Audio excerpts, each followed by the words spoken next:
ఓం మహాగణాధిపతయే నమ. ఓం గురుభ్యో నమ. ఓం శ్రీమాత్రే నమ. అరుణాం కరుణాతరంగితాక్షీం ధృతపాశాంకుశపుష్పబాణచాపాం అనిమాదిభిరావృతాం మయూకై అహమిత్యేవ విభావయే భవాని. శ్రీమాత్రే నమ. ప్రేక్షకులకి ఆ లలితాంబిక అమ్మవారి యొక్క అనుగ్రహం పరిపూర్ణంగా కలగాలని మనస్ఫూర్తి కోరుకుంటూ మనం ఈరోజు డిసెంబర్ మాస ఫలితాలు, ఈ డిసెంబర్ మాస ఫలితాలను పర్టికులర్గా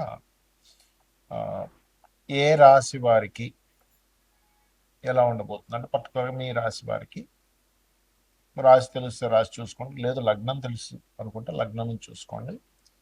అసలు గ్రహాలు ఏ విషయాలకి మీకు సపోర్టివ్గా ఉన్నాయి, నెగిటివ్ ట్రిగర్ చేస్తున్నాయా లేదా పాజిటివ్ ట్రిగర్ చేస్తున్నాయా అనే అంశాలు, మరియు ఏ దేవతారాధన, ఎటువంటి చిన్న చిన్న రెమెడీలు చేసుకుంటే ఇబ్బంది పడకుండా ఉంటాము అనే అంశాలు మనం చెప్పుకుంటున్నప్పటికీ, చెప్తుంది నేనైనప్పటికీ కూడా చెప్పేస్తుంది సాక్షాత్ లలితామ వారిగా భావిస్తూ అసలు గ్రహస్థితి ఏ విధంగా ఉంది చూసుకున్నట్లయితే, ఫస్ట్ ఆఫ్ ఆల్ ఇక్కడ ఈ మేషం నుంచి చూసుకుంటే మీనంలో శని, కుంభంలో రాహు, సింహరాశిలో కేతువు, అండ్ మిథునంలో మనకి గురువు, అంటే కర్కాటకంలో వక్రించుకుంటూ మిథునంలోకి వస్తున్నటువంటి గురువు. అదేవిధంగా వృశ్చిక రాశిలో రవి, కుజ, శుక్రులు ఉన్నారు. కాకపోతే ఈ కుజుడు 7వ తేదీ నుంచి మారిపోతున్నాడు. తులలో ఉన్నటువంటి బుధుడు అదే రోజు వృశ్చికంలోకి వస్తున్నాడు. రవి 16వ తేదీ ధనస్సులోకి వెళ్ళిపోతున్నాడు. రవి కుజులు ధనస్సు రాశిలో కలిసి ఉంటున్నారు. అదేవిధంగా శుక్రుడు 20వ తేదీకి మారుతున్నాడు. ఈ యొక్క గ్రహస్థితిని అనుసరించి ద్వాదశ లగ్నముల వారికి, లగ్నం తెలియని రాశి వారికి ఏ విధంగా ఉందనే విషయం మనం తెలుసుకుందాం. తులవారికి కనుక చూసుకున్నట్లయితే మీ యొక్క లగ్న అష్టమాధిపతి అయినటువంటి శుక్రుడు వెళ్ళి కుజగ్రహంతో, రవిగ్రహంతో కలిసి ఉన్నాడు. లగ్నంలో చూస్తే బుధుడు ఉన్నాడు.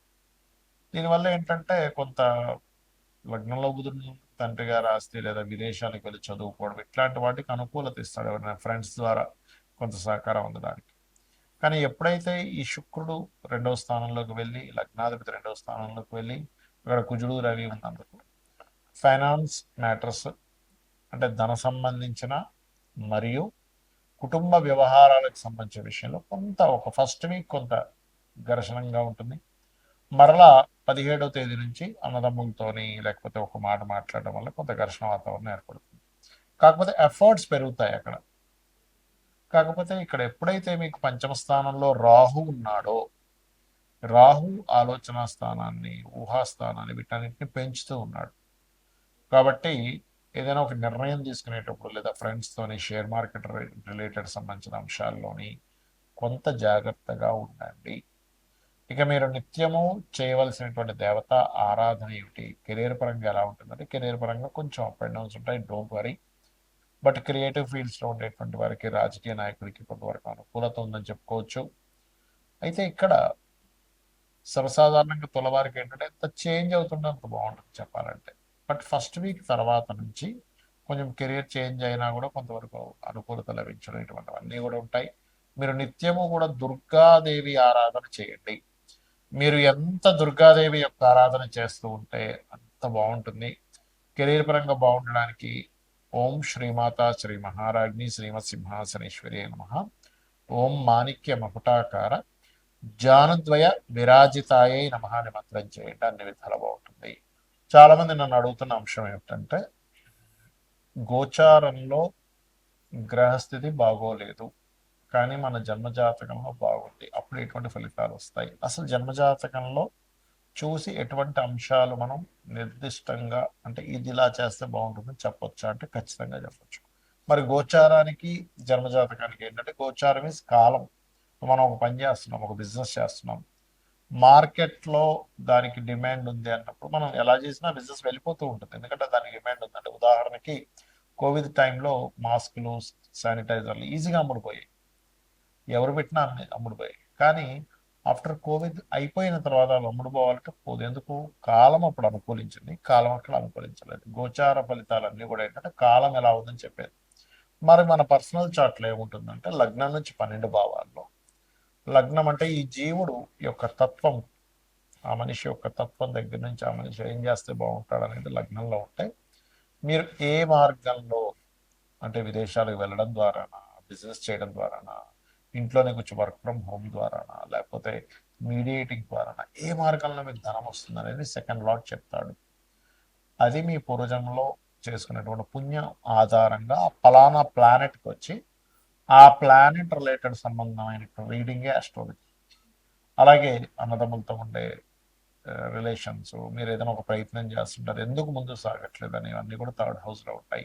మీరు ఏం చదువుకుంటే మంచిది. చాలామంది పిల్లలకు చూడండి, వాళ్ళకి పలానా చదివిస్తారు, కానీ వాళ్ళు తీరా ఎడ్యుకేషన్ కంప్లీట్ అయ్యాక అందులో సెటిల్ అవ్వలేక ఇంకొక సబ్జెక్ట్ తీసుకొని దాంట్లో వాళ్ళు మరలా నిష్ణాతులై ఇన్ని సంవత్సరాలు చదివినంత వేస్ట్ అయిపోతుంది. సో ఫోర్త్ లార్డ్ని బట్టి మీరు ఏం చదవాలి, ఏ డైరెక్షన్ గృహంలో ఉంటే మంచిది, మీ మదర్తో ఉండే రిలేషన్స్, మీరు ఎప్పుడు వాహనం తీసుకుంటే మంచిది, ఎప్పుడు గృహం తీసుకుంటే మంచిది, ఇవన్నీ 4,000లో ఉంటాయి. పంచమంలో మీ ఇమ్యూనిటీ, సంతానం సంబంధించిన విషయాలు, సంతానం ఏం చేస్తే అభివృద్ధి అవుతారు, ఫ్రెండ్స్తో మీరు ఎంతవరకు ఉండొచ్చు, ఎలాంటివి చేయొచ్చు, ఎలాంటివి చేయకూడదు. అలాగే రుణరోగ శత్రువులను 6th హౌస్లో ఉంటుంది.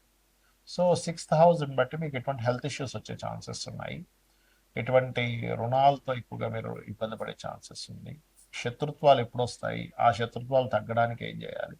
సో ఎప్పుడు కూడా 6th హౌస్ డియాక్టివ్ అయిపోవాలంటే 5th హౌస్ మనం యాక్టివ్ చేయాలి ఆ రకంగా.